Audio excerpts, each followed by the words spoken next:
Selamat datang, Assalamualaikum, Om Swastiastu, Namo Buddhaya. Salam kebajikan, Shalom, Rahayu. Saya Banon Gautama akan membacakan buku berjudul Bahagia Itu Dipraktekin, penulis Tim Westfix, serisnya beliau. Mari kita mulai. Selamat mendengarkan. Mengapa harus bahagia? Kebahagiaan adalah sesuatu yang susah didefinisikan.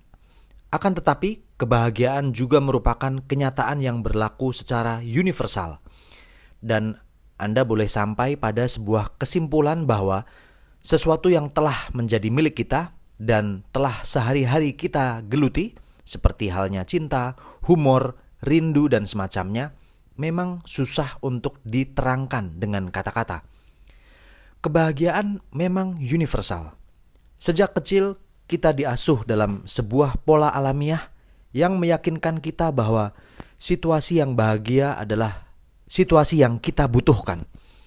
Bahagia mungkin merupakan iklim positif di mana Anda menjadi penuh dengan rasa cinta pada segala hal dan merasakan kepuasan yang mencukupi hingga Anda merasa tidak butuh apa-apa lagi. Dengan kata lain, kita sungguh harus bahagia. Bahagia merupakan tujuan hidup. Banyak orang terjebak pada aneka rutinitas dan pola-pola hidup modern yang membuat mereka salah mengartikan kebahagiaan sebagai kepuasan atas hal-hal yang praktis, sesaat, atau kolektif. Bahagia adalah hal yang mendasar dan tidak mungkin dikompromikan.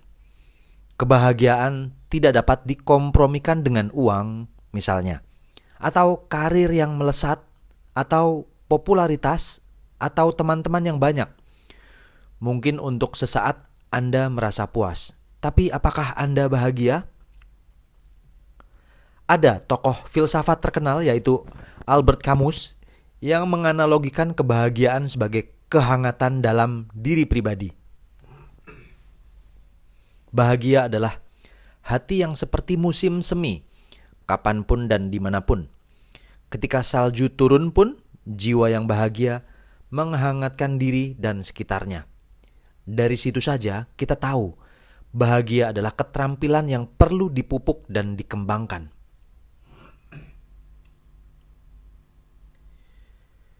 It all starts in mind. Mendaki kebahagiaan.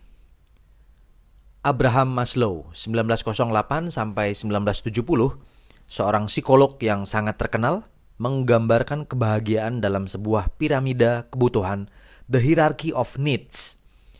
Jelaslah kita perlu mendakinya. Dalam piramida tersebut, Maslow menjelaskan bahwa manusia dalam hidupnya selalu dikejar untuk memenuhi kebutuhan diri.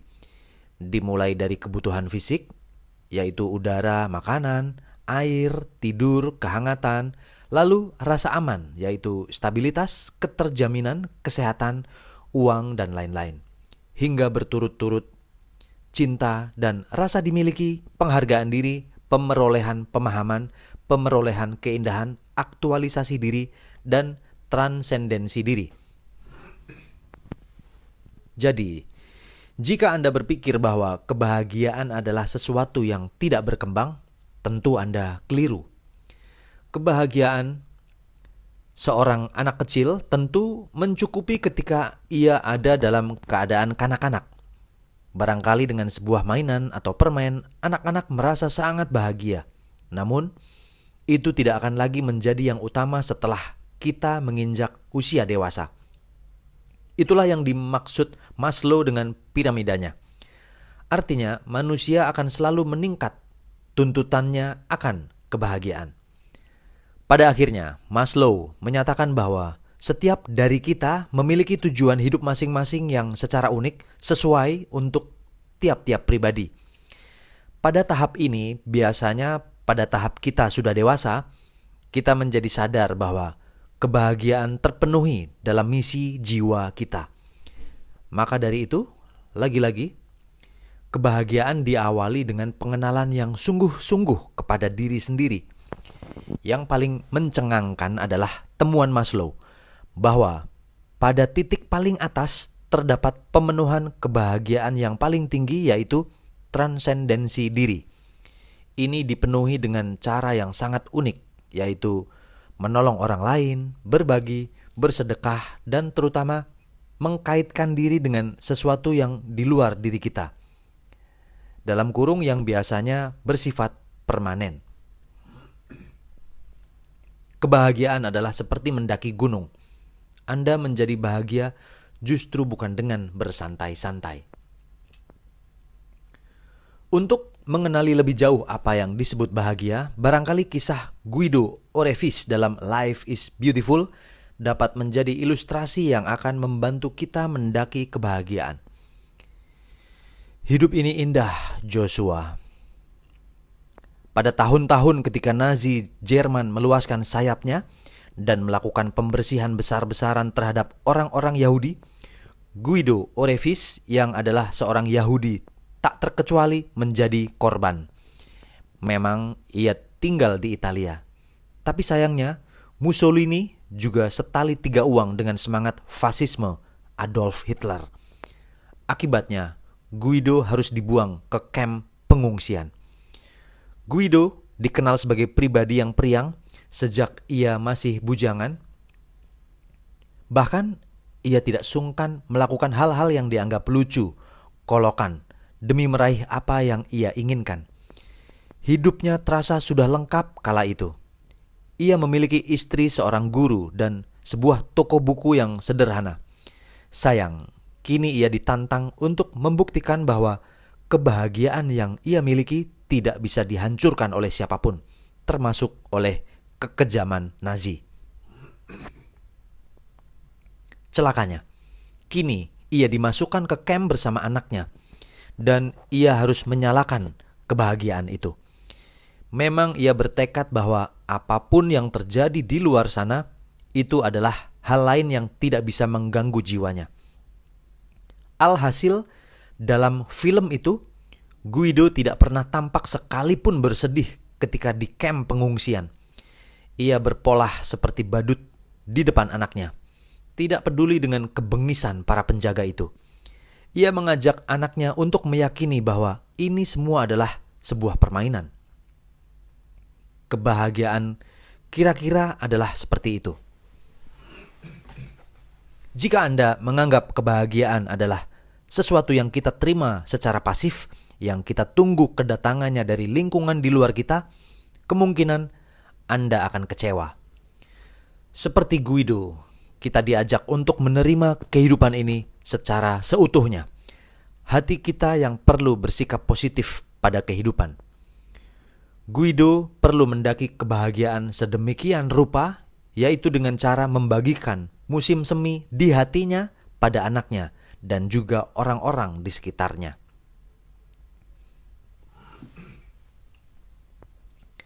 Berawal dari pikiran Anda. Epictetus, seorang pemikir dari aliran Stoa, adalah seorang yang perlu dikenang berkenaan dengan ungkapan di atas.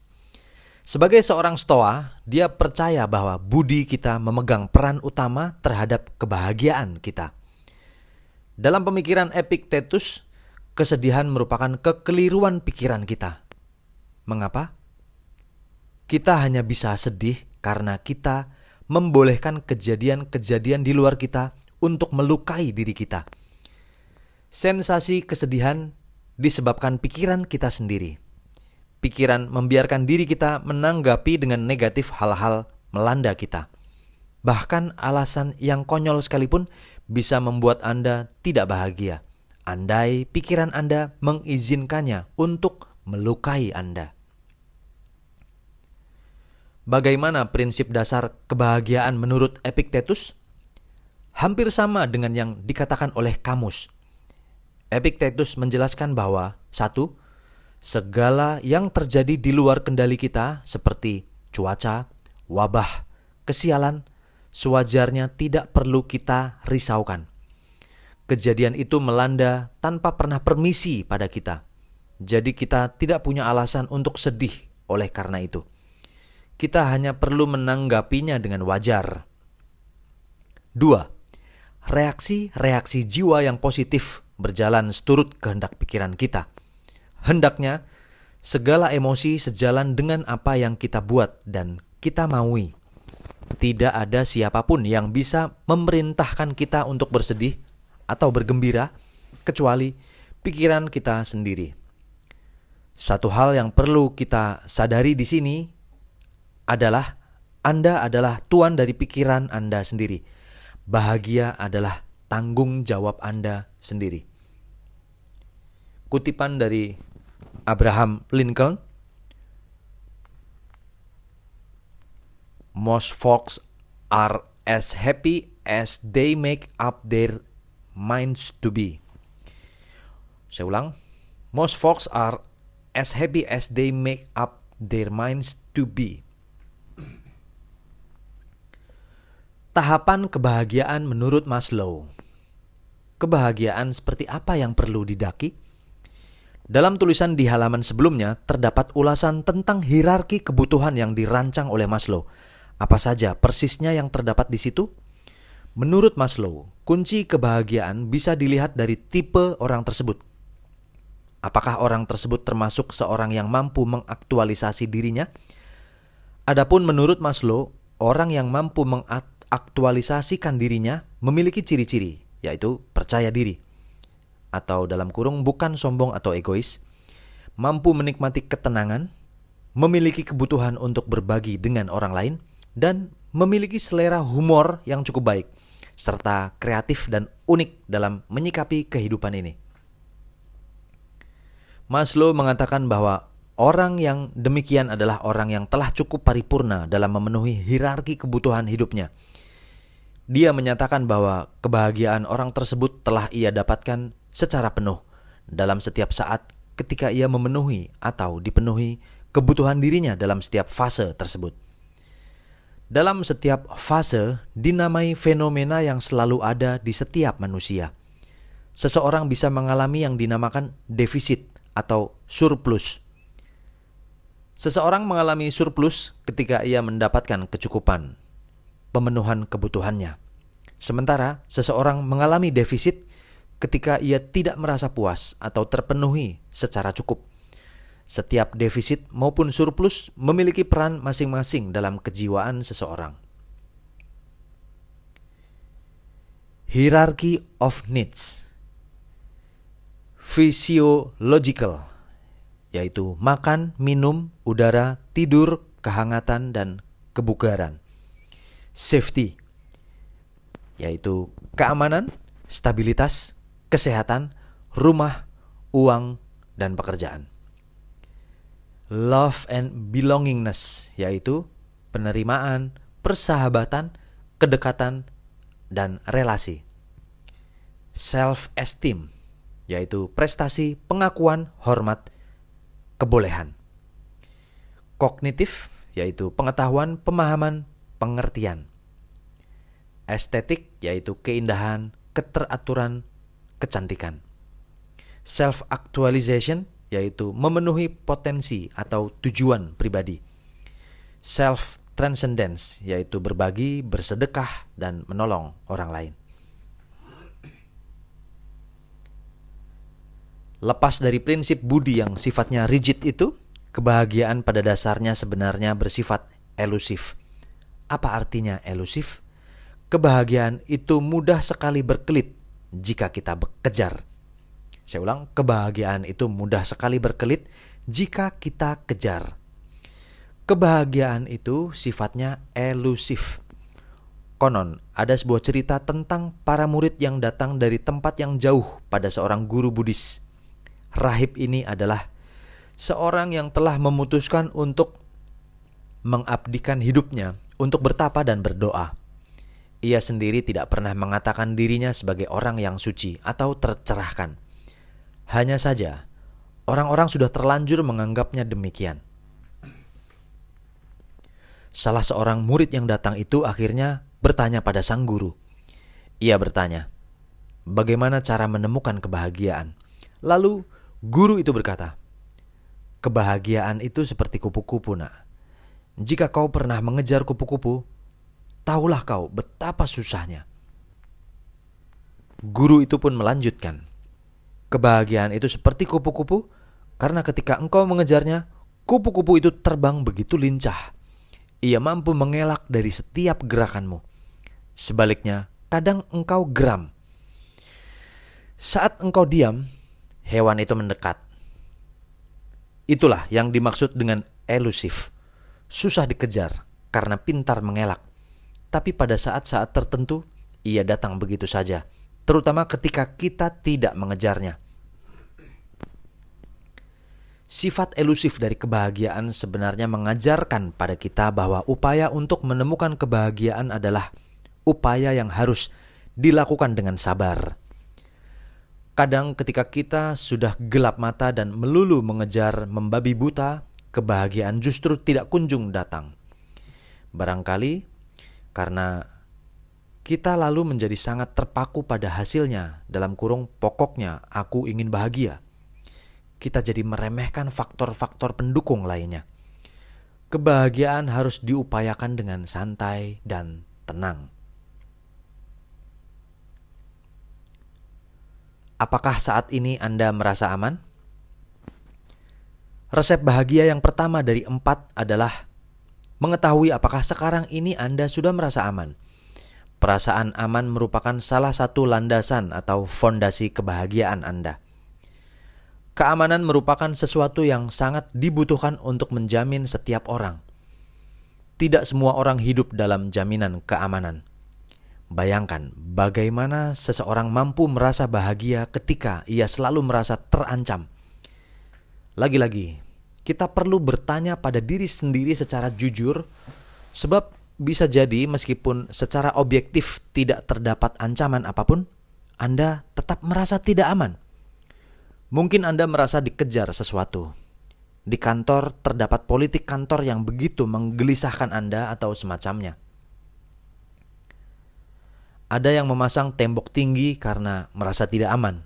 Tentu saja tembok itu teramat tinggi, sehingga bahkan kebahagiaan pun tidak bisa melompatinya. Kepuasan yang dimaksud di sini adalah keadaan di mana Anda telah merasa penuh. Kondisi Anda saat ini telah membuat Anda dapat dengan lantang menjawab puas. Apakah saat ini aku merasa puas? Ya, orang yang bahagia adalah mereka yang setidaknya pada saat ini merasa penuh. Apa yang membuatnya merasa penuh? Ia merasa sangat penuh oleh hal-hal yang bernilai bagi dirinya. Tapi apa sebenarnya ukuran yang dapat kita pakai untuk bisa mengatakan bahwa Anda puas? Tentu saja bukan dengan ukuran yang dibebankan oleh orang-orang atau lingkungan di sekitar kita. Jawaban paling tepat adalah Anda sendiri. Hanya Andalah yang dapat mengukur seberapakah yang dimaksud cukup dan seberapakah yang dimaksud memuaskan. Maka dari itu, Anda perlu mengenali diri Anda dan mengenali nilai apa yang sebenarnya tengah Anda kejar. Berhentilah menaruh ukuran kepuasan itu pada sesuatu di luar Anda. Standar kepuasan memang selalu bertambah dan berubah dari zaman ke zaman. Bahkan ketika Anda telah meraih sesuatu, selalu ada godaan untuk merasa kurang dan mengejar yang lebih, terutama bila Anda melihat orang lain. Media telah membuat kita menggilai apapun yang ditawarkan, terutama lewat iklan. Ini juga membuat kita mudah merasa ingin lagi dan lagi. Be rational. Kepuasan setiap orang berbeda-beda. Anda tidak perlu terlalu risau jika apa yang Anda miliki sekarang ini tidak terlalu berharga di mata orang lain. Kepuasan adalah perkara subjektif. Apakah Anda cukup sadar akan apa yang saat ini Anda butuhkan? Ingat, bukan yang Anda inginkan, melainkan apa yang Anda butuhkan. Kedua hal tersebut berbeda. Kutipan dari Mahatma Gandhi. Happiness is when what you think, what you say, and what you do are in harmony. Nikmati kesunyian. Landasan ketiga dari kebahagiaan adalah kesunyian atau ketenangan. Kebahagiaan tidak akan mendapati Anda dalam kegaduhan. Sebaliknya, Anda perlu menikmati kesunyian untuk mampu menimbang diri Anda saat ini. Temukanlah tempat-tempat yang mendukung. Biasanya, Anda akan menemukan kesunyian yang mendukung dalam tempat-tempat seperti perpustakaan, tempat-tempat ibadah, atau lain-lainnya. Perjalanan hiking di sebuah hutan atau pegunungan, di sebuah restoran yang sepi, atau di sebuah perjalanan. Pada prinsipnya, Anda memerlukan tempat yang membuat Anda bisa mendengar diri Anda berpikir jauh dari segala gangguan. Biasanya, setiap orang membutuhkan 20 menit setiap harinya untuk merenung dan menikmati kesunyian. Temukan pola yang rutin untuk memunguti nilai-nilai yang telah berhasil Anda raih selama ini. Kutipan dari Dalai Lama, "The purpose of our lives is to be happy." Miliki waktu untuk berefleksi. Motivasi yang paling benar adalah yang bersumber dari diri Anda sendiri, dan itu bisa diawali dengan mengambil perspektif atas hidup Anda. Kajilah hidup Anda dan nilailah kualitas hidup Anda dalam sebuah kerangka pandangan yang lebih besar. Itulah yang dinamakan dengan perspektif. Anda perlu melihat hidup Anda dalam perspektif yang lebih luas. Ini seperti Anda berancang-ancang untuk naik dan melihat hidup Anda dari atas. Anda akan melihat nilai-nilai yang barangkali selama ini tidak tampak, karena Anda terlalu sibuk memandang dari sisi-sisi orang di sekitar Anda. Kebahagiaan akan muncul ketika Anda tahu betapa berharganya diri Anda. Dalam refleksi itu, pastikan Anda mampu melihat diri Anda yang sesungguhnya. Apakah aku sudah puas dengan hidupku saat ini? Apakah aku tidak lenyap dalam rutinitasku selama ini? Apakah aku cukup sadar akan kekurangan-kekurangan diriku? Apakah kehadiranku selama ini tidak menjadi ancaman bagi orang lain di sekitarku, di kantor atau di sekolah? Apakah aku mampu mengambil jarak? Apakah aku masih mampu berbagi dengan orang lain? Apakah aku masih membandingkan diriku dengan orang lain?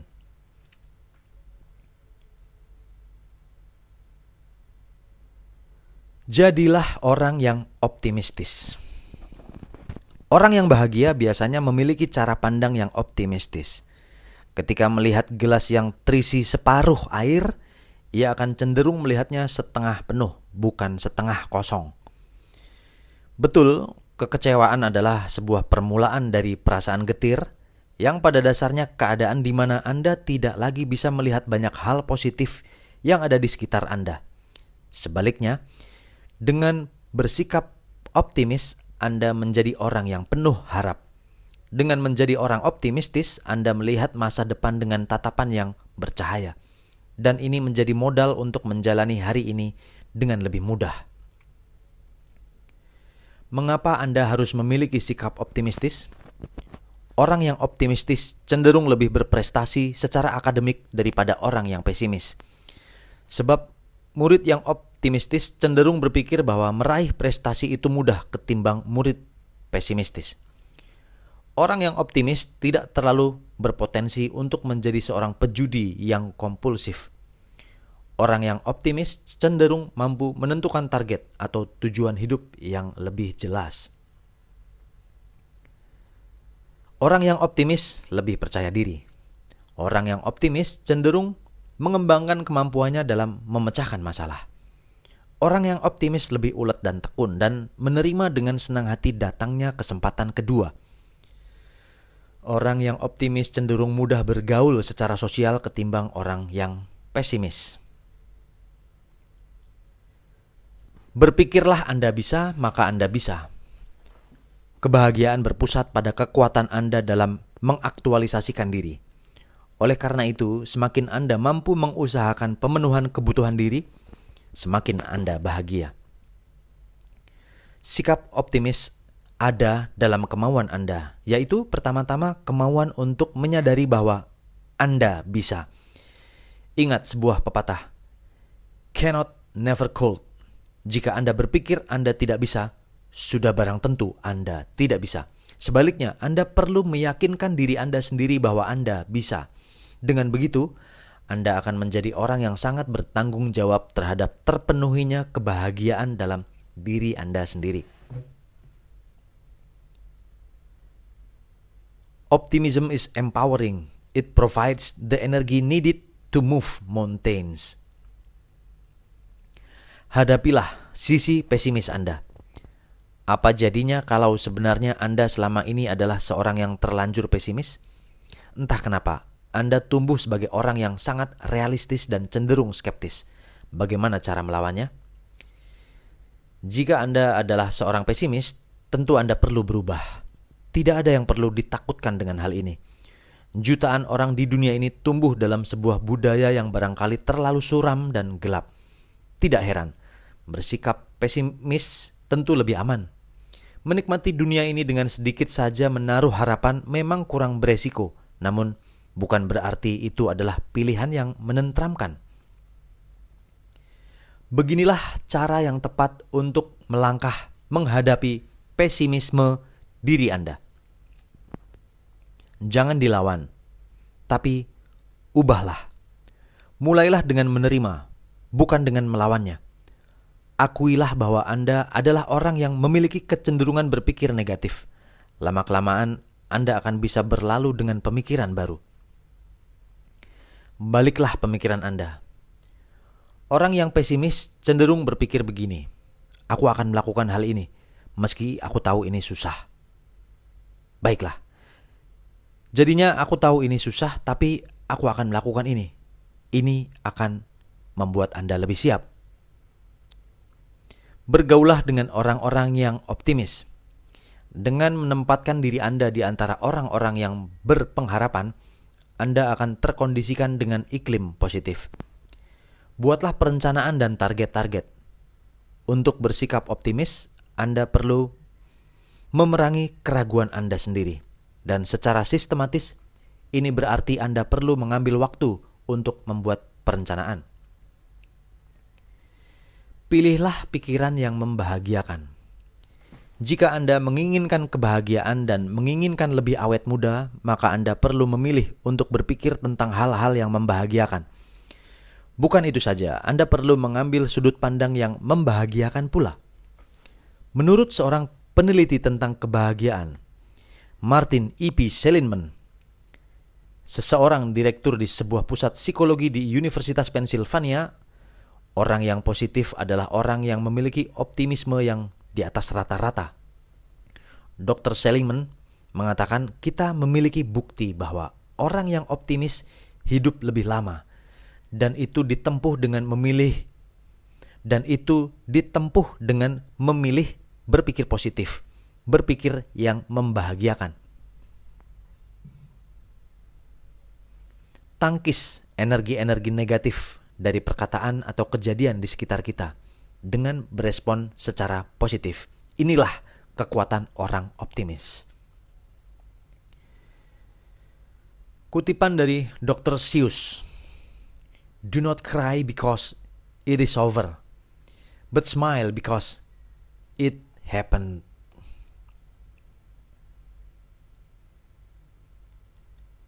Salah kaprah tentang uang. Uang bukan segala-galanya. Perkataan semacam ini sering mampir dalam percakapan-percakapan kita. Namun demikian, Anda juga perlu menyadari bahwa hampir segalanya perlu uang. Manusia modern telah menciptakan sebuah sistem yang memudahkan seseorang untuk mendapatkan sesuatu, yaitu uang. Namun apakah itu termasuk untuk mendapatkan kebahagiaan? Bukan berarti uang sama sekali tidak penting, namun memang yang bisa dilakukan oleh uang adalah memberi Anda kenyamanan. Uang yang berlimpah tidak bisa secara otomatis menjamin Anda pasti bahagia. Not that simple. Tapi dengan uang yang banyak, Anda bisa membeli kenyamanan fisik, furnitur, dan baju yang mahal lebih nyaman rasanya. Demikian pula terdapat perbedaan signifikan antara rumah yang reot dengan rumah yang wajar. Apakah mengejar uang berarti mengejar kebahagiaan? For some people, they believe it is equal. Namun inilah letak salah kaprah itu.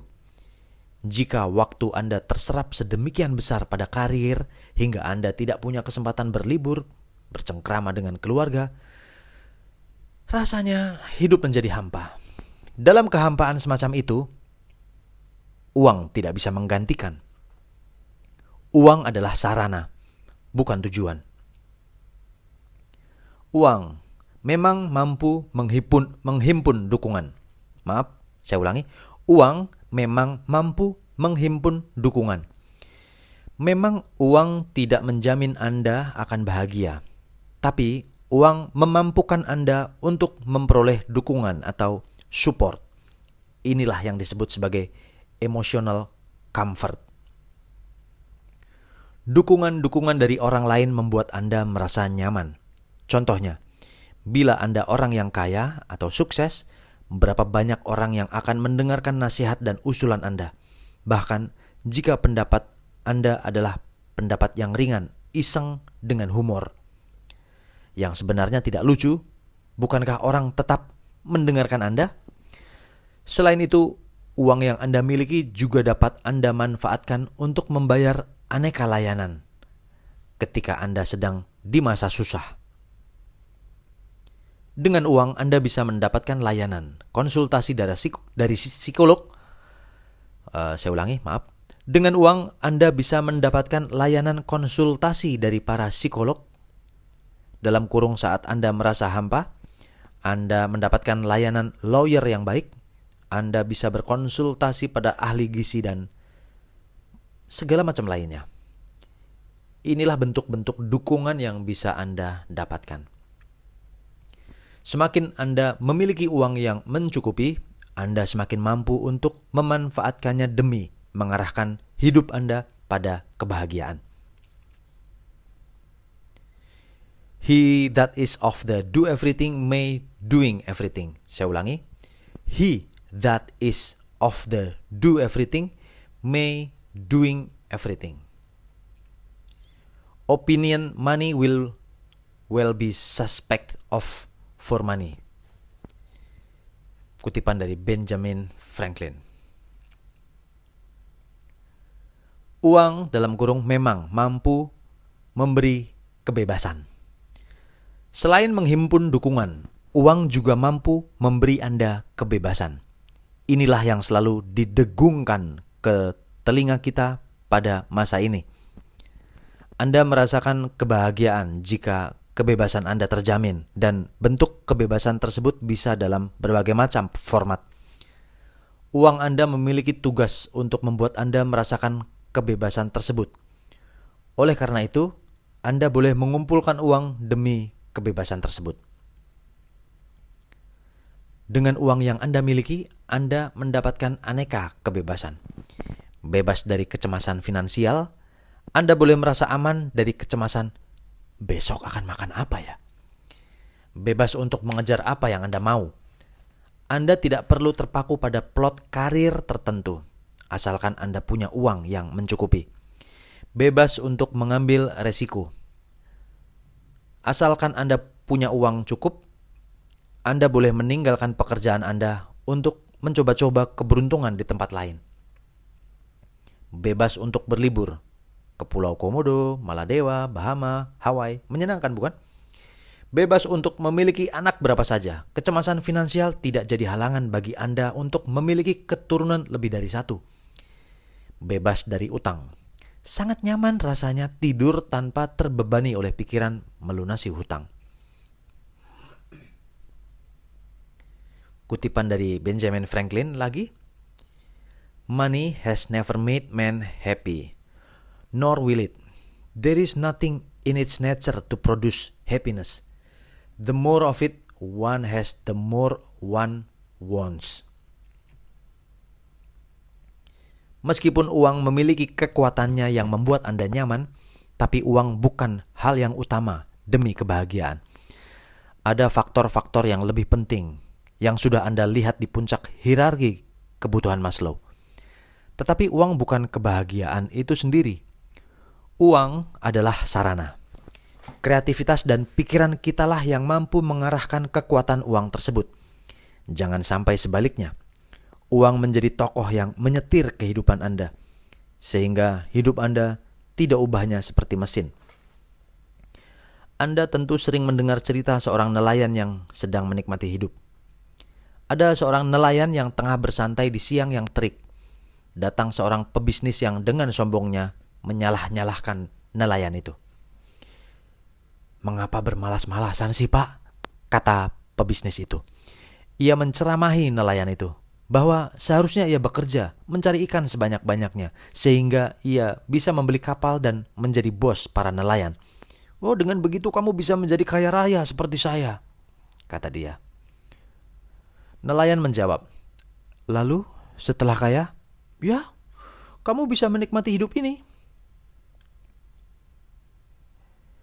Nelayan kemudian menimpali, "Menurutmu apa yang saya lakukan sekarang ini? Saya sudah menikmati hidup saya ini." Archibald MacArthur. MacArthur awalnya adalah orang miskin di Wisconsin. Tapi setelah Perang Saudara Amerika Serikat, ia menjadi seorang pengacara yang sukses dan kaya raya. Tapi tiba-tiba ia berikrar untuk hidup miskin dan menjual semua yang ia miliki. Ia pergi ke Florida untuk berpetualang. Setelah ia meninggal, ketahuanlah bahwa ia meninggalkan semua hartanya. Dalam kurang lebih 3 juta US dollar untuk seorang asing yang ia temui di taman. Sementara saudara-saudaranya semua secara rata mendapatkan 5 dolar. Matsuo Basho adalah seorang penyair Jepang terkenal. Ia punya banyak penggemar di masanya, yaitu di abad 13, dan kerap diundang oleh daimyo, pemimpin wilayah. Tapi ia memilih untuk mengundurkan diri dari hiruk-pikuk dunia dan berpetualang di alam bebas. Ia merupakan tokoh besar dalam haiku, dalam kurung puisi singkat Jepang. Matthew Richard awalnya adalah kandidat doktor genetika molekuler di Prancis. Bayangkan, kesuksesan sudah ada di masa depannya. Namun, usai meraih gelar doktor, tiba-tiba ia memutuskan untuk undur diri dan hidup sebagai rahib di Himalaya. Ia menulis banyak buku tentang spiritualitas hingga kini. Kutipan dari Ayn Rand. "Money is only a tool. It will take you wherever you wish, but it will not replace you as the driver." Kebahagiaan adalah pertanda. Bahagia adalah tanda Anda di tempat yang tepat. Kebahagiaan memang susah didefinisikan. Yang bisa Anda sadari adalah kebahagiaan datang dari sebuah kondisi yang tepat. Maka itu, kebahagiaan bisa berarti tanda-tanda Anda di tempat yang tepat. Ketika Anda di tempat yang keliru, lubuk hati Anda pun mengirimkan sinyal dan kegelisahan. Misalnya, ketika Anda di tempat kerja dengan tuntutan yang tidak masuk akal, yang mengharuskan Anda berbuat tidak tepat. Sebaliknya, ketika Anda di tempat yang tepat, secara otomatis Anda tidak perlu bersusah payah untuk berpura-pura segalanya berjalan baik-baik saja. Secara otomatis jiwa Anda mampu bersenyawa dengan tempat itu. Bahagia merupakan sinyal purba yang Bahagia merupakan sinyal purba yang mengisyaratkan diri Anda saat ini sedang berada di tempat yang tepat. Dan Anda sudah merasa cukup puas dengan itu. Ini bisa berarti bahwa Anda saat ini ada di negara yang tepat, ada di daerah yang tepat, ada di iklim yang tepat, ada di sebuah lingkungan masyarakat yang tepat, dan seterusnya. Maka dari itu, silakan Anda berdiri dan lihat lingkungan sekitar. Apakah Anda sudah merasa ada di tempat yang tepat? Bayangkan, apakah di segala saat di tempat ini Anda merasa puas? Kutipan dari Walt Whitman, "Happiness not in another place, but this place. Not for another hour, but this hour." Bahagia adalah tanda Anda dengan orang yang tepat. Ketika Anda dengan sahabat Anda merasa tidak pernah merasa bosan. Anda merasa dapat menghabiskan waktu untuk ngobrol sampai berbusa-busa, mulai dari topik masa kecil hingga masa depan. Kebahagiaan juga merupakan tanda akan kelancaran sosial. Itu berarti bahwa Anda sedang di sebuah lingkungan sosial yang tepat, sehingga Anda tidak perlu memboroskan energi untuk bersosialisasi. Pada beberapa orang, dibutuhkan energi yang besar untuk bersosialisasi. Di tempat kerja, pada beberapa orang dibutuhkan energi yang besar untuk bersosialisasi di tempat kerja. Karena ia merasa orang-orang di sekitarnya dalam segala cara sangat intimidatif. Orang yang tepat juga bisa berarti keluarga. Istri yang benar-benar menjadi tulang rusuk Anda atau anak-anak yang penuh harapan. Bahagia adalah tanda Anda melakukan yang tepat. Stephen Hawking pernah berkata, "Salah satu cara untuk membuat hidup ini memiliki nilai adalah dengan memilih pekerjaan yang tepat, lalu mendedikasikan diri sepenuhnya di sana." Bahagia adalah pertanda bahwa sekarang ini, detik ini, Anda merasa puas dengan apa yang Anda geluti dan lakukan. Bayangkan, hampir 80% hari kita curahkan untuk pekerjaan kita. Ini tidak hanya terbatas pada mereka yang bekerja kantoran, tapi juga buat mereka para owner, freelancer worker, dan lainnya. Pilihan pekerjaan Anda adalah salah satu sarana untuk merengkuh kebahagiaan. Bekerja dan bekerja. Bagi sebagian orang, bekerja secara formal belum cukup membahagiakan. Ada dari antara mereka yang membenamkan diri secara penuh dalam kegiatan sosial. Apakah Anda tertarik? Bahagia adalah tanda Anda melakukan sesuatu dengan alasan yang tepat. Alasan yang tepat yang melandasi setiap pekerjaan yang Anda lakukan merupakan sebuah nilai yang perlu Anda perjuangkan. Beberapa orang menyebutnya passion, beberapa orang menyebutnya idealisme. Sebagai contoh, barangkali Anda menemukan diri Anda terkubur di sebuah lingkup pekerjaan yang membosankan. Pada detik ketika Anda mengatakan, "Cukup, saya tidak mau menyia-nyiakan idealisme saya di sini." Detik itu bisa jadi merupakan saat yang paling membahagiakan dalam sejarah hidup Anda. Keterpaksaan, basa-basi, takut merupakan motif-motif yang menghalangi kebahagiaan Anda. Do because you want to do it. Jika Anda menyapa tetangga Anda hanya karena Anda sungkan, itu bukan sebuah motif yang baik. Jika Anda datang ke acara wisuda TK anak Anda hanya karena takut bahwa istri Anda akan marah meledak-ledak, itu juga bukan alasan yang tepat. Supaya Anda bahagia, Anda harus meneliti apakah saya melakukan ini secara tulus atau motif-motif lainnya yang secara diam-diam ternyata memuakan di mata jiwa Anda sendiri. Kutipan dari Joyce Meyer. There is no happier person than a truly thankful, content person. Bahagia adalah tanda Anda dalam harmoni. Pada dasarnya, kunci dari keseharian yang membahagiakan adalah harmoni. Harmoni adalah keselarasan. Selaraskan diri Anda dimanapun dan di dalam aktivitas apapun. Umpamakan kebahagiaan sebagai sebuah arloji. Sebuah arloji digerakkan oleh bermacam-macam roda penggerak. Ketika semua roda itu bergerak secara selaras, maka tercapailah sebuah dinamika yang lancar. Bahagia merupakan pertanda Anda dalam sebuah keselarasan. Keselarasan pikiran dan jiwa Anda dengan orang-orang, lingkungan, dan tempat Anda saat ini. akan memampukan Anda untuk menghidupi hari-hari Anda. Harmoni sangat dibutuhkan. Ketika Anda selaras, banyak hal dalam diri dan lingkungan Anda bertumbuh. Ketika Anda kurang selaras, banyak hal dalam diri Anda menjadi tercecer atau sia-sia. Kutipan dari Omar Khayyam. Be happy for this moment. This moment is your life.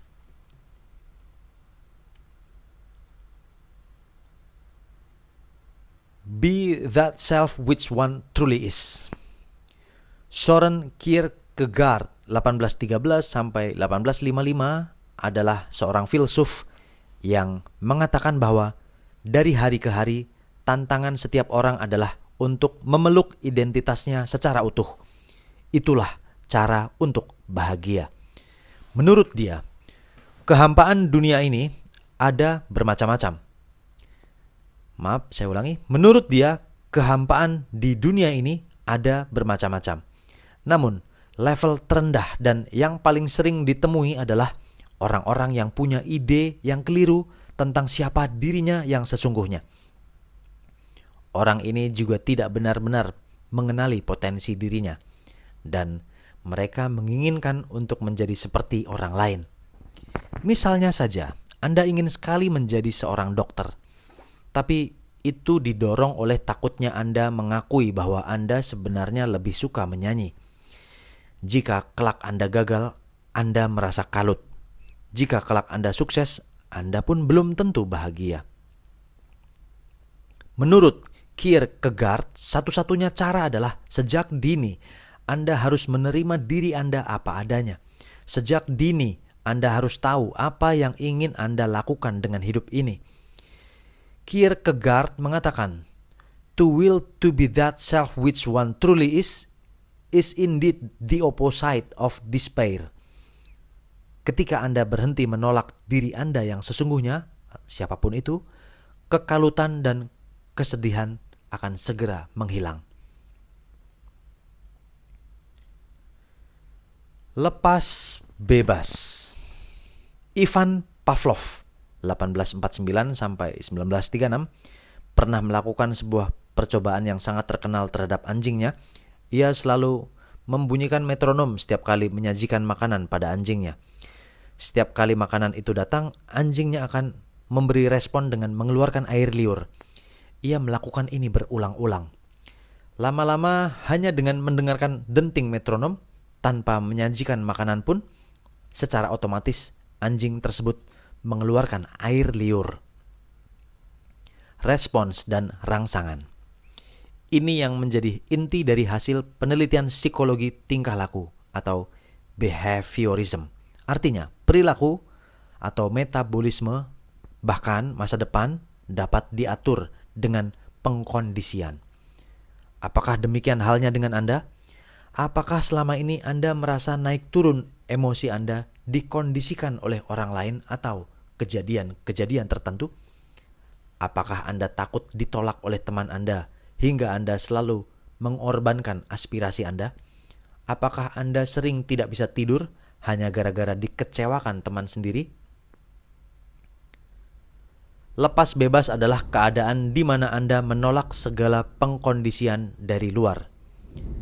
Anda tidak mau situasi-situasi di luar sana menjadi penentu emosi Anda, karena Anda tahu bahwa Anda tidak mengharapkan kondisi A lebih baik daripada kondisi B. Anda tahu, baik dalam kondisi sehat maupun sakit, Anda tetap bisa menerima dan bahagia. Jika Anda tidak bisa lepas bebas, Anda akan mengharapkan semua orang bisa menerima Anda, dan itulah yang membuat Anda tidak bahagia. Simply karena itu tidak mungkin. Anda juga tidak bisa mengharapkan situasi selalu baik-baik saja. Ada hujan yang bisa sewaktu-waktu melanda, inflasi yang bisa sewaktu-waktu terjadi, dan emosi orang lain yang juga bisa sewaktu-waktu berubah. Dengan bersikap lepas bebas, Anda tidak membiarkan orang lain memegang saklar emosi Anda, dan dengan seenaknya menekan-nekan tombol kapanpun mereka mau. Lalu emosi kita berubah-ubah, naik, turun. Betapa tersiksanya diri kita sendiri. Kutipan dari Charles Spurgeon, "Not how much we have, but how much we enjoy."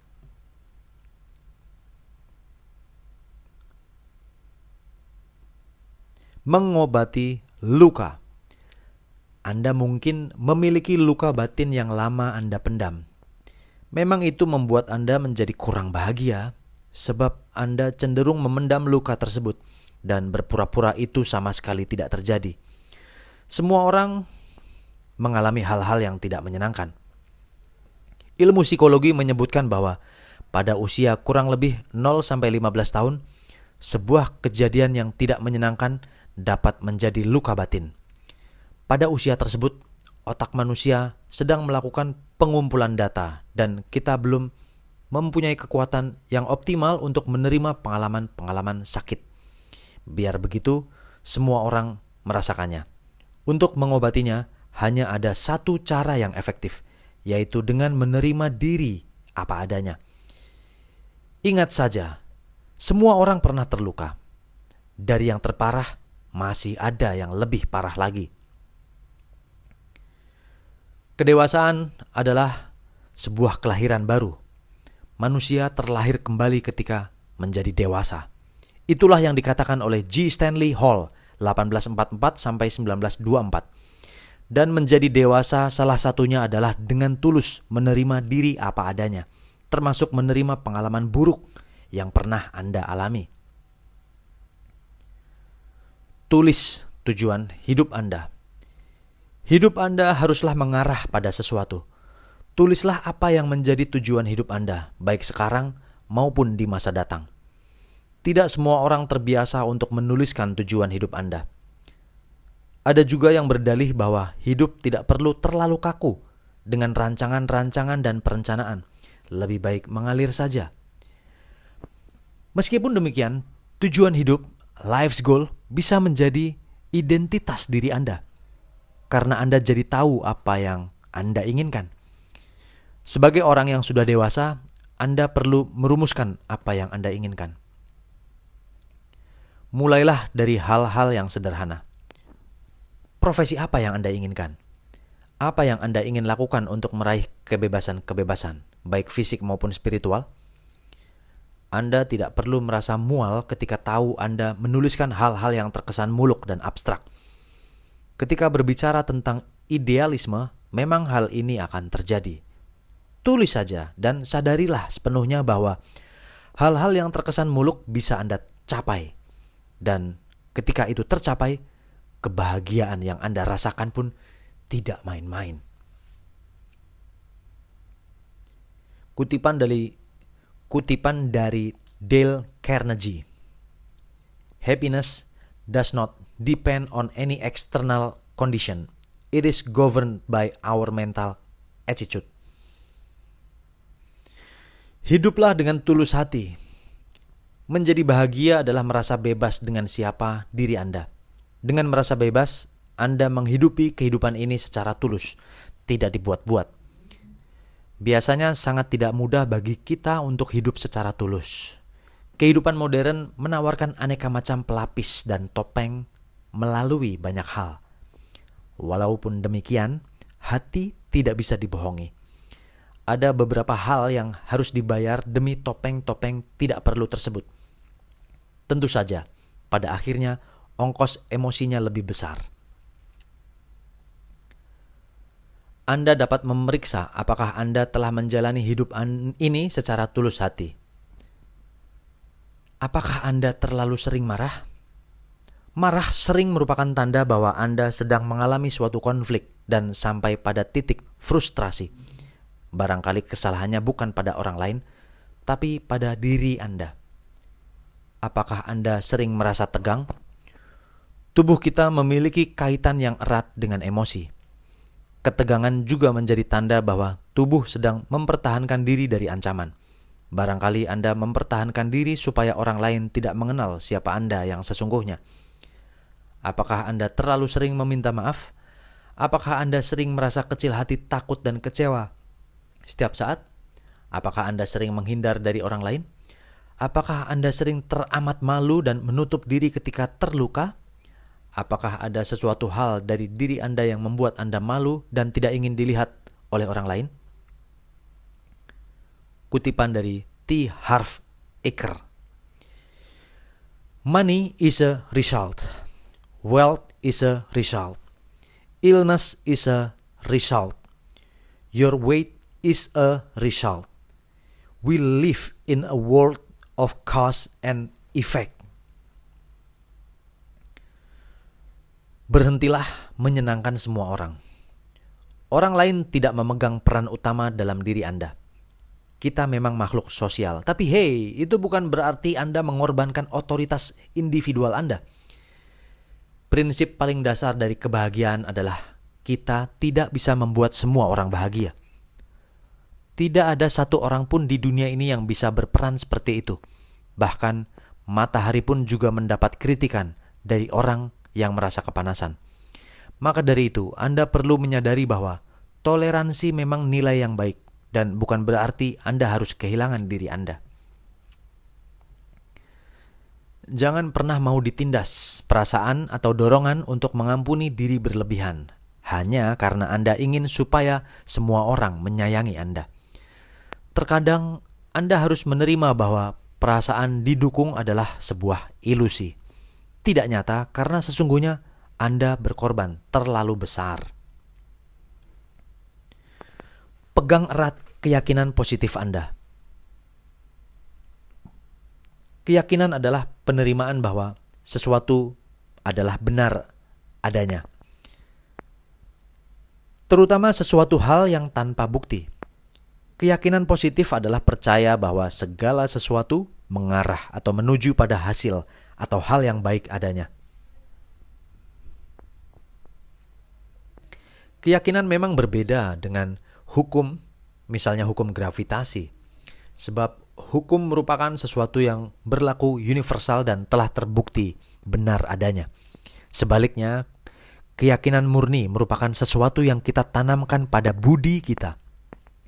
Walau demikian, keyakinan yang positif akan menyehatkan jiwa kita. Berusahalah untuk menjadi orang yang positif, yaitu orang yang tidak pernah mengkhawatirkan segala hal secara berlebihan, karena yakin bahwa segala sesuatu, apapun itu, akan mengarah ke hasil yang baik. All is well. Berlatihlah untuk memanfaatkan atau mendaya gunakan keyakinan positif Anda. Aturlah pikiran Anda. Pikiran-pikiran kita keluar secara spontan. Sebisa mungkin Anda mengatur supaya penalaran yang jernih menjadi penggerak pemikiran Anda. Peganglah keyakinan positif dan jadikan penyaring pikiran-pikiran Anda. Keyakinan yang positif berguna untuk menyaring atau menyeleksi pikiran-pikiran Anda. Anda tidak perlu selalu pesimis, meski Anda berpikir bahwa mengejar impian untuk menjadi dokter terlalu berisiko. Jangan gubris ini dan yakinlah Anda bisa, karena semesta pasti akan membantu. Visualisasi keyakinan positif Anda. Jika Anda yakin akan sesuatu hal, usahakan secara rutin untuk memvisualisasikannya. Visualisasikan keyakinan Anda bahwa suatu saat Anda akan jadi dokter. Bila cita-cita Anda mengarah menjadi dokter. Dan visualisasikan keyakinan Anda bahwa suatu saat Anda akan menjadi sutradara, pemain bola, pelukis, dan seterusnya. Rasakan gejolak emosi ketika Anda memvisualisasikan keyakinan tersebut. Dengan merasakan secara detail emosi Anda atas keyakinan positif Anda, percayalah Anda akan lebih siap untuk meraih apa yang Anda inginkan. Daily Rituals for Happiness. Berlatihlah seperti atlet. Jika kebahagiaan adalah tujuan semua orang, selayaknya semua orang berlatih keras demi meraihnya. Kebahagiaan itu seperti trofi yang dikejar sedemikian rupa oleh para pelari. Setiap hari dalam hidup Anda berlalu seperti hari yang dilalui oleh seorang atlet. Atlet lari misalnya, ia selalu memiliki ritual sebelum menjalani pertandingannya. Ia tahu ia harus memberikan penampilan yang prima. Begitu pula dengan Anda. Jika Anda menginginkan hari-hari yang bahagia, hari-hari di mana Anda memberikan penampilan yang prima, selayaknya Anda juga menyiapkan diri. Milikilah ritual untuk meraih kebahagiaan. Menjadi atlet yang mumpuni membutuhkan konsistensi. Dibutuhkan pula kebiasaan yang terus-menerus. Mastery is achieved by consistent and persistence. Action practice daily. Rutinitas pagi. Dalam bukunya The Guidebook to Happiness, Carl Macy menyajikan sebuah ritual yang akan sangat membantu Anda untuk meraih kebahagiaan. Ia merancang sebuah kegiatan pagi hari yang menyenangkan. Ritual tersebut menurutnya sangat penting. Mengapa? Karena menurutnya ritual tersebut sesuai dengan apa yang dikatakan oleh Einstein, yaitu tentang kekuatan berlipat ganda yang didatangkan dari kumpulan bagian-bagian yang kecil. Dengan kata lain, kekuatan dari kebiasaan. Barangkali Anda tidak akan segera melihat perubahan besar secara seketika, tapi lama-kelamaan Anda akan menyadari. Ritual harian yang perlu Anda lakukan demi meraih kebahagiaan jiwa. Sediakan waktu setiap pagi. Sebelum Anda melakukan aktivitas pagi Anda yang paling awal, entah itu menyeduh kopi atau meraih handuk lalu mandi, sediakan waktu untuk melakukan ritual ini. Bersyukurlah. Luangkan waktu selama 1 menit untuk bersyukur. Ucapkan terima kasih atas segala hal yang Anda alami dalam hidup ini. Barangkali udara, mata, pasangan hidup, matahari, dan lain sebagainya. Bermeditasilah. Ini merupakan bagian yang paling baik. Meditasi selama ini dianggap sebagai cleansing shower yang bisa menyegarkan Anda. Ambillah waktu untuk hening sejenak dan menguasai kesadaran diri Anda. Visualisasikan tujuan hidup Anda. Ketika bermeditasi, usai beberapa menit, mulailah untuk memvisualisasikan tujuan hidup Anda atau target-target Anda. Mendengarkan atau membaca bahan-bahan inspirasional. Setiap harinya gunakan 15 menit untuk mendengar atau membaca materi inspirasional. Periksa hari-hari Anda. Hidup yang tidak pernah dikaji adalah hidup yang sia-sia. Begitu kata Socrates. Kesia-siaan adalah kata lain dari frustrasi. Jika Anda ingin bahagia, milikilah waktu untuk mengkaji hidup Anda. Ambillah waktu setiap malam di saat Anda sudah akan beranjak tidur untuk merefleksikan apa yang telah Anda alami setiap harinya. Tidak perlu waktu yang terlalu panjang. Biasanya 10-15 menit pun sudah sangat efektif. Pada saat mengevaluasi hari-hari Anda, cobalah untuk meresapinya dan menyadari sepenuh hati. Bagian utamanya adalah sejauh mana hari ini memiliki makna terhadap perjalananku meraih kebahagiaan. Bagaimana memeriksa hari-hari Anda? Apakah yang aku rasakan seharian ini? Selidikilah perasaan dan emosi yang telah Anda alami. Lalu mulailah mencari apa yang dominan. Sadari peristiwa apa yang terjadi. Apakah aku merasa puas dengan segala aktivitas hari ini? Di balik emosi tersebut, Anda juga perlu mengingat lagi apakah ada ganjalan. Apakah aktivitasku memberiku kepuasan? Adakah orang yang ku kecewakan dan mengecewakanku? Apakah secara partikuler hari ini Anda bertemu dengan orang yang membuat Anda jengkel atau sebaliknya Anda mengecewakan dia? Apa penyebabnya? Apakah Anda bisa memperbaikinya esok hari? Apakah aku mampu bersyukur atas segala yang kulalui dan mampu memaafkan kegagalan hari ini? Jika tidak, adakah hal yang bisa Anda lakukan untuk memperbaikinya? Jika tidak bisa, Anda harus menerimanya. Tersenyumlah dan rancanglah apa yang akan Anda buat esok hari. Tersenyumlah atas proses ini dan rancanglah apa yang akan Anda perbuat esok hari. Kutipan dari Henry Ford. If you believe you can or believe you cannot, you are correct. Revisit sweet memories.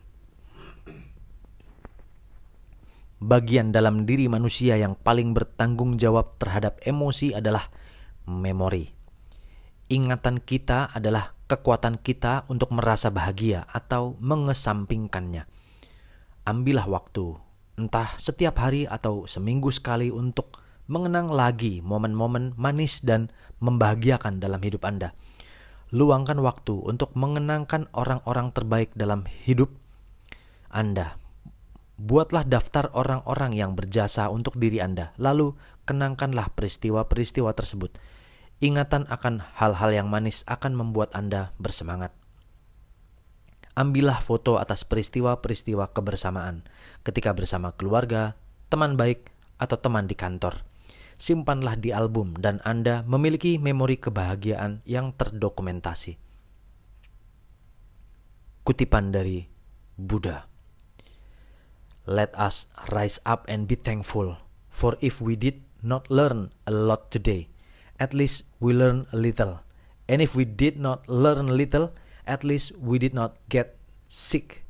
And if we got sick, at least we did not die. Let us all be thankful. Bahagialah dengan diri Anda. Tersenyumlah lebih sering. Paksalah diri Anda untuk tersenyum. Cobalah dan yakinlah bahwa ini tidak akan susah-susah amat. Ketika Anda memaksa diri untuk tersenyum, katakanlah afirmasi berikut. Saya bahagia. Lihatlah dan rasakanlah perubahan mood Anda kemudian. Anda akan merasa lebih ringan dan mulai mampu merasa kuat untuk menjalani kehidupan Anda sesudahnya. Pasanglah senyum Anda ini setiap hari. Anda perlu menyadari pula bahwa senyuman dan kegembiraan itu menular. Pada dasarnya, seolah-olah setiap manusia itu terhubung dan hubungan itu bisa dikuatkan dengan senyuman. Paksalah dan berpura-puralah tersenyum sampai akhirnya Anda benar-benar merasa bahagia. Ubahlah salah satu kesalahan yang pernah Anda buat. Setiap orang memiliki kesalahan. Setiap orang pernah melakukannya. Tapi itu bukan berarti bahwa Anda harus selalu terpaku pada kesalahan tersebut. Ambillah salah satu kesalahan yang pernah Anda buat dan ingin Anda ubah. Ambillah waktu untuk merenungkan kesalahan tersebut. Anda perlu menyadari bahwa mungkin saja selama ini kesalahan tersebut telah menjadi ganjalan dalam diri Anda dan menghalangi Anda untuk merasa bahagia. Apakah yang selama ini menjadi kesalahan Anda? Apakah Anda sering bergosip? Apakah Anda mudah marah? Apakah Anda kecanduan akan sesuatu? Entah games, siaran TV, sinetron, dan seterusnya. Apakah Anda sering menunda-nunda pekerjaan sampai Anda sendiri kewalahan? Ambillah salah satu, kemudian temukan alasan kenapa Anda melakukannya. Dengan melakukan hal ini, Anda akan menjadi lebih mencintai diri Anda. Dan dengan mencintai diri Anda bisa lebih bahagia dengan diri Anda. Dengan membebaskan diri dari kesalahan yang selama ini membebani Anda mengizinkan kekuatan dan kegembiraan mengalir dalam diri Anda. Jangan menyimpan dendam. Menyimpan kemarahan dan memeramnya menjadi dendam, kemuakan atau permusuhan sungguh dapat menjadi beban psikologis yang menyiksa dan menyakiti diri. Bahkan andaipun insiden tersebut terjadi baru seminggu yang lalu atau kemarin, barangkali orang yang bersangkutan tidak terlalu memikirkannya. Maka, apa yang membuat Anda terus menggenggam erat perasaan negatif tersebut? Bukankah lebih baik Anda melepaskannya? Jangan menyerahkan usaha Anda untuk menjadi positif hanya karena Anda ingin memelihara harapan untuk membalasnya. Jika Anda masih belum bisa menyelesaikan ini atau memakluminya, barangkali perlu juga bagi Anda untuk mengambil kursus pengolahan amarah atau anger management, atau membaca buku yang secara spesifik berbicara tentang isu tersebut. Selalulah berharap ketika badai datang. Ada masanya ketika kebahagiaan Anda terusik karena suatu hal yang buruk menimpa, seolah Anda terterpa badai. Kejadian itu bisa berupa peristiwa tiba-tiba anak Anda sakit, sebuah mobil menyerempet spion Anda, atau tiba-tiba saja Anda lupa bahwa hari ini ada ujian mata kuliah yang sangat penting. Pada saat itu rasanya hidup menjadi teramat sulit untuk dijalani. Senyum menjadi sangat sukar untuk dilakukan. Ini adalah sebuah momen yang tepat untuk tetap mengembangkan harapan. Temukanlah keberanian untuk menantang itu semua, ketimbang membiarkan stres melanda. Cobalah untuk tetap berharap baik. Harapan akan membuat Anda lebih baik, lebih better secara emosional maupun secara fisik. Pujilah diri Anda. Anda selalu memuji anak Anda, teman Anda, atau partner kerja Anda setiap kali mereka menyelesaikan sesuatu atau meraih suatu prestasi. Lalu apa salahnya Anda memuji diri Anda? Di saat Anda merasa Anda telah melakukan sesuatu yang penting, atau di saat Anda telah menyelesaikan sesuatu yang semula terasa berat, di saat itu Anda perlu memuji diri Anda sendiri. Ambillah waktu untuk melakukan perayaan kecil sehingga Anda bisa lebih menikmati jerih payah yang telah Anda lakukan tersebut. Anda tidak sedang menjadi seorang yang terlalu narsis dengan memuji diri. Sebaliknya, Anda justru sedang memberikan penghargaan yang semestinya. Bahkan Anda perlu membisikkan kepada diri Anda kata-kata pujian sehingga membuat Anda lebih terapresiasi. Kutipan dari Voltaire, "Appreciation is a wonderful thing. It makes what is excellent in others belong to us as well." Letakkan foto Anda yang lebih muda, lebih kurus, lebih bahagia di meja Anda. Pandanglah foto Anda yang tampak ganteng, tampak menarik, cantik, atau tampak bercahaya. Foto merupakan dokumentasi yang memudahkan Anda untuk menangkap gelombang kebahagiaan yang terekam. Sebuah foto dapat menggerakkan segunung pikiran negatif yang melingkupi Anda. Sebuah foto juga dapat membesarkan rasa percaya diri Anda dan membuat Anda merasa sangat nyaman. Carilah sebuah foto diri Anda ketika Anda merasakan bahagia yang amat mendalam. Mungkin sebuah foto yang mendokumentasikan Anda sedang berada di puncak gunung, atau sebuah foto ketika Anda memperoleh hadiah suatu kejuaraan, atau sebuah foto ketika Anda masih muda dan bersemangat, masih lebih kurus, masih lebih ceria. Bingkailah itu dan letakkan di tempat di mana Anda sering melihatnya, mudah melihatnya. Biarkanlah kenangan tersebut memercikan aura positif dalam keseharian hari-hari Anda. Tulis 3 hal yang Anda sukai dari diri Anda. Mungkin Anda sering diejek pada masa kecil Anda. Ada bagian-bagian dari fisik Anda yang tampak menonjol sehingga membuat Anda menjadi sasaran ejekan. Akibatnya mungkin Anda jadi tidak pede.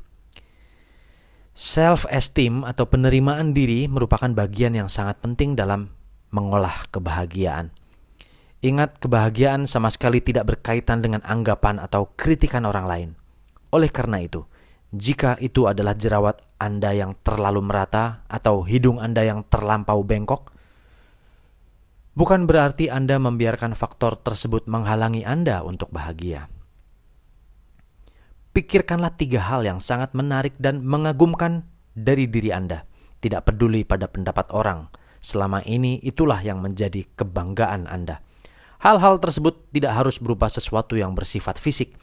Bisa jadi merupakan sifat Anda yang penyayang, hobi Anda yang tergolong unik, atau selera film Anda yang anti-mainstream.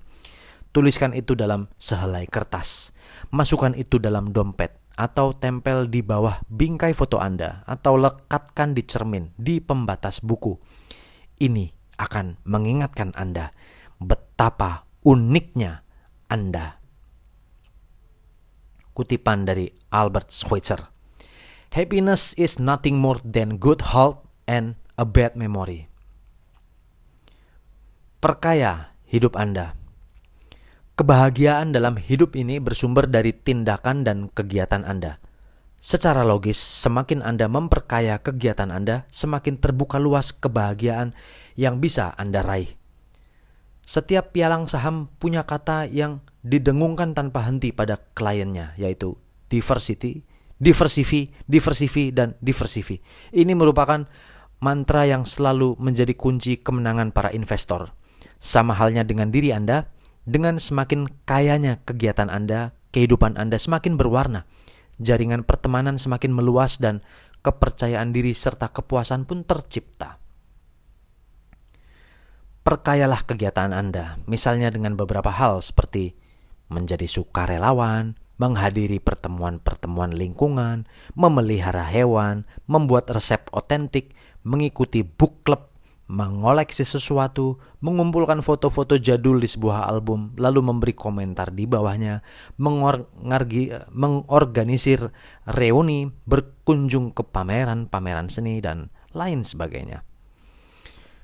Kutipan dari Robert Greene Ingersoll. The time to be happy is now. The place to be happy is here. The way to be happy is to make others so. Happiness is about sharing. Berusahalah berkolaborasi. Keindahan dalam bekerja adalah adanya kolaborasi, yaitu saling bekerja sama. Kebahagiaan dalam sebuah kolaborasi di tempat kerja merupakan sesuatu yang paling ideal di sebuah lingkungan kerja. Ketika para karyawan bisa bekerja bersama dalam sebuah visi yang jelas dan menghasilkan sebuah ritme yang mantap, tergambar jelas sebuah sistem yang sangat matang. Itu menandakan adanya kinerja yang selaras dalam harmoni. Anda pun diharapkan mampu mengambil peran dalam sebuah kolaborasi.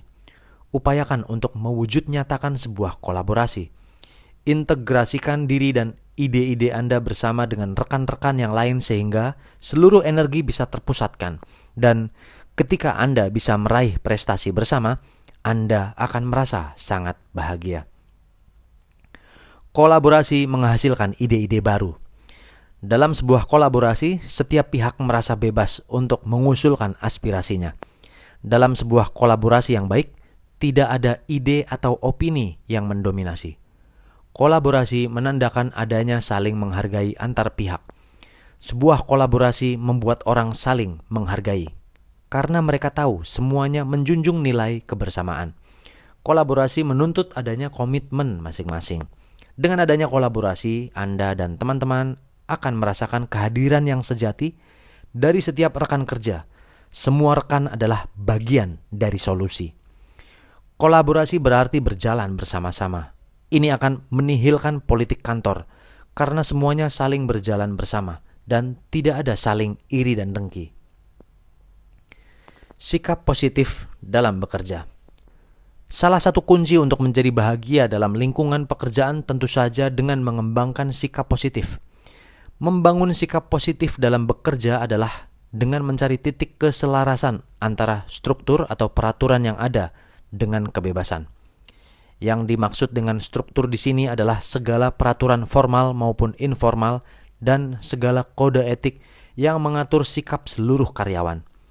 Jika Anda ingin bahagia, berusahalah untuk tidak melanggar struktur tersebut. Selain itu, kembangkan juga inisiatif untuk berbagi aura positif. Beberapa sikap positif yang perlu Anda ingat di lingkungan kerja antara lain: jangan pernah menyebut supervisor Anda tidak kompeten.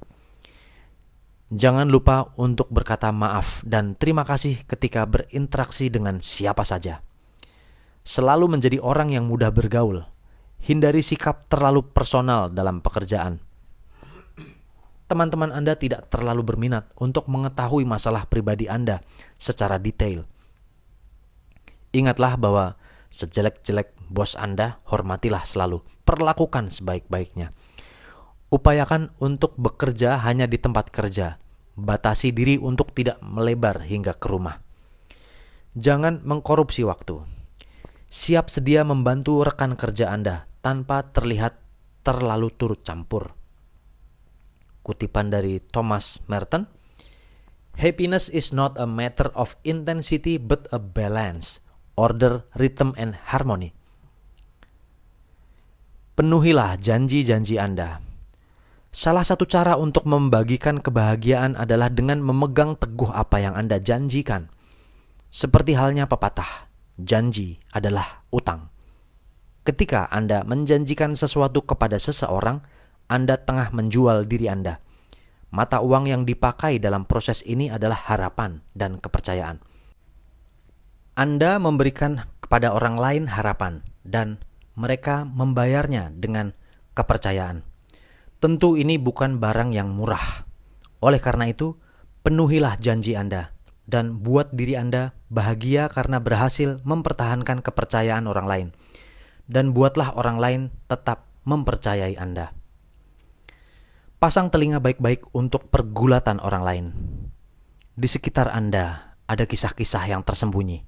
Orang-orang memendam kisah pergulatan mereka karena mereka tidak yakin kisah yang sedih semacam itu bisa didengarkan oleh orang lain. Bagilah kebahagiaan dengan menyediakan waktu untuk mendengarkan apa yang mereka alami. Berikanlah 1 hingga 2 jam untuk menemani seseorang dan membiarkan orang tersebut melepas beban-beban hidupnya. Setiap manusia membutuhkan kontak sosial, tapi tidak semua menyediakan diri untuk interaksi yang menyedot tenaga ini. Oleh karena itu, relakanlah diri Anda. Anda tidak harus memberi solusi. Terkadang, mendengarkan saja sudah cukup dan memang itulah obatnya. Anda hanya perlu menjadi pribadi yang suportif dan mendengarkan dengan simpatik. Dengan begitu, Anda menjadi terang bagi persepsi dia yang mungkin selama ini suram. Bayangkan, hanya dengan mendengarkan, Anda bisa jadi telah menyelamatkan nyawa dan masa depannya. 1 hari, 1 inovasi. Kata kembali pada judul di atas rasanya terlalu simpel. Tentu yang dimaksud adalah bahwa kalau Anda mau, berapapun usia Anda bisa menghidupkan kembali kreativitas di jiwa Anda. Creativity is a child's play. Memang tidak terlalu mudah untuk mengatakan bahwa sesungguhnya kreativitas seperti permainan biasa. Namun kenyataannya kreativitas adalah hal yang mudah di tangan anak-anak. Mengapa demikian? Itu karena dari sononya, anak-anak melakukan eksplorasi. Mereka acap kali menanyakan hal-hal yang terlintas di pikiran mereka, apapun itu. Pernah kan Anda menemui hal seperti itu? Dalam bukunya Out of Our Minds, Learning to be Creative, Ken Robinson menuliskan betapa anak-anak adalah makhluk paling kreatif sebelum mereka dihantam oleh konformitas ala orang dewasa. Kata kunci paling utama adalah, apakah Anda bisa menyamai spontanitas anak-anak yang seolah tidak memudahkan atau menggampangkan keganjilan di mata mereka? Kita tidak serta-merta bertanya akan hal-hal yang tidak kita ketahui. Lumrah, orang dewasa tentu menyadari bahwa common sense alias akal sehat adalah panduan yang mutlak. Kadang-kadang, sesuatu yang sifatnya turun-temurun tradisional telah mengasingkan kita dari keganjilan atau rasa ingin tahu kita. Bukan saja dalam pertanyaan mereka, tapi juga pada ketertarikan mereka. Cobalah memperhatikan bagaimana reaksi Anda ketika pertama kali melihat mainan robot yang bisa bergerak sendiri, atau pengalaman pertama kaki Anda menyentuh air laut di pantai.